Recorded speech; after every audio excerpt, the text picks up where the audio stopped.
वर्षा बंगल्यासमोर आत्मदहनाचा प्रयत्न झालेला आहे। आताची महत्त्वाची बातमी आपण झी 24 तासवर पाहतोय। वर्षा या शासकीय निवासस्थानी त्याच्या बाहेर आत्मदहनाचा प्रयत्न झालेला आहे आणि या संदर्भात अधिक माहिती देतात आमचे प्रतिनिधी ओम देशमुख। ओम, नेमकं काय प्रकरण आहे? कुणी आत्मदहनाचा प्रयत्न केलेला आहे आणि सध्या काय स्थिती आहे? श्वेता, सोलापूरच्या एका व्यक्तीने, त्याचं नाव अजित मैदगी असं आहे, या व्यक्तीने मुख्यमंत्र्यांच्या शासकीय बंगल्यासमोर अंगावर पेट्रोल ओतून आत्महत्या करण्याचा प्रयत्न केलाय। मात्र पोलिसांनी प्रसंगावधान रोखत त्याला आत्महत्या करण्यापासून रोखलं आणि हा जो काही पुढचा प्रकार होता तो अनर्थ टळलेला आहे। एकंदरीत आपण पाहिलं तर या व्यक्तीने अशा प्रकारे आत्मदहन करण्याचा प्रयत्न का केला याबाबत कुठलीही स्पष्टोक्ती झालेली नाहीये। मात्र मलबार हिल पोलिसांकडून या संदर्भात आता तपास सुरू करण्यात आलाय। पोलिसांनी त्या व्यक्तीला तात्काळ अटक देखील केली आणि त्यावरती आत्मदहन करण्याच्या संदर्भातला गुन्हा देखील दाखल केलाय।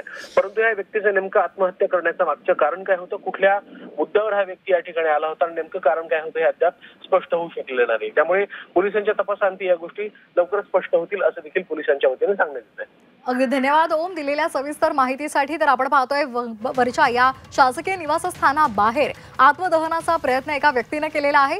अजित मैदगी असं त्यांचं नाव आहे।